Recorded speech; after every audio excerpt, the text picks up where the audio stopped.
Hey guys, so I'm actually back because I want to redo my last video. I was watching it and then I got some questions from people and then I realized I left some stuff out. So here I go again. I don't want to spread wrong information, all right?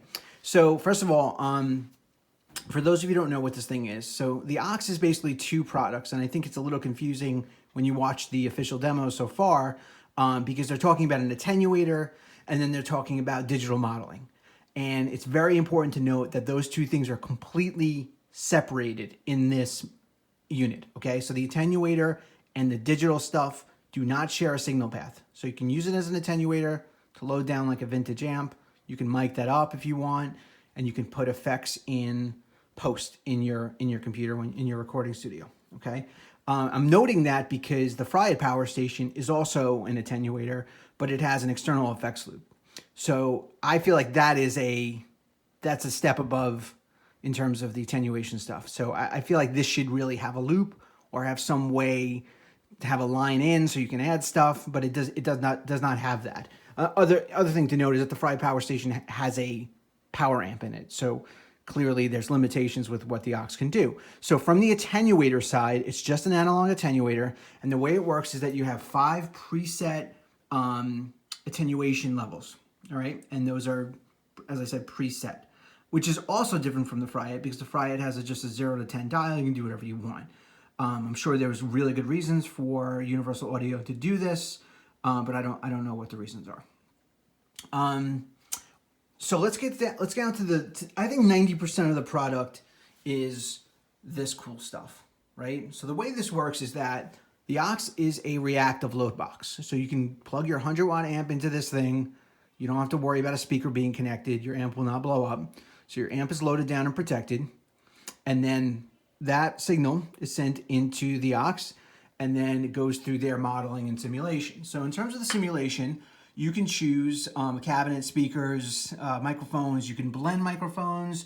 You can add EQ to them, and then you can add global delay and reverb and stuff like that. So the thing that I screwed up the other day is I said that there's no chorus modulation, all this thing. I said they were in there. And the reason is if you have to go into delay and then you find all that stuff.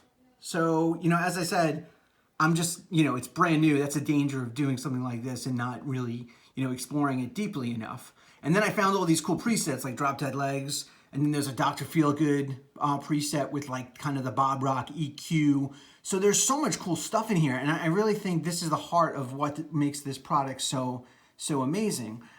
So I said, you didn't have all these effects. You actually do have these effects, and I'm sure they're going to add stuff. So I wanted to make sure that people understood that. The other cool thing about this is that they have a feature where you can blend in room mics. So, a lot of people don't like how a guitar sounds direct. And I get comments like that all the time, like, I want to hear how things sound in the room, blah, blah, blah. So, even on the front of the amp, you can blend in the room mics. I guess that's adjusting to the room if you're gigging or whatever it may be.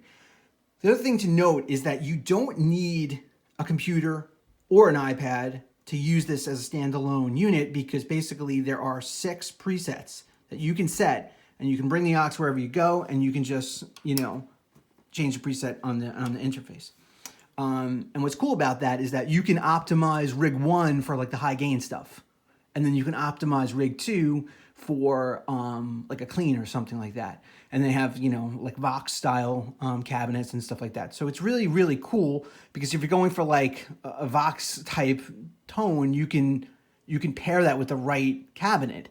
So it's really powerful. The other thing I mentioned is that on the back, there is a future output for a foot switch. A future input for a foot switch. So maybe they'll make it foot switchable where you can basically change the rig on the fly, which would be really cool. There's a couple of things to note. There's also a headphone out with its own volume, and the line out is specific to the digital modeling side going into your interface. So the idea here, which I left out some really basic stuff, is that you do the line out, or you can use the optical cable right into your interface, and you have a perfect studio sound, and you're all good to go. So I think that answers all the questions and covers all the ground. I just wanted to make sure that people didn't, take away the wrong information. There are more effects and stuff in here, and I'm sure they're gonna continue to add it. The other thing I want to mention before I go is that this does not use IRs, and you can't load IRs into the software. What you can do, I believe, is you can bypass all of the emulation and go directly into your computer and use IRs if you want.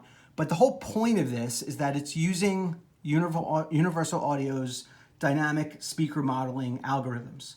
And basically they're using the same technology that they use to model all of their analog studio gear. They use to emulate, the response between a real amp and a real cabinet. So it's not using IRs, it's in a more evolved approach. They believe it is far superior to IRs, and to my ears, it sounds absolutely amazing.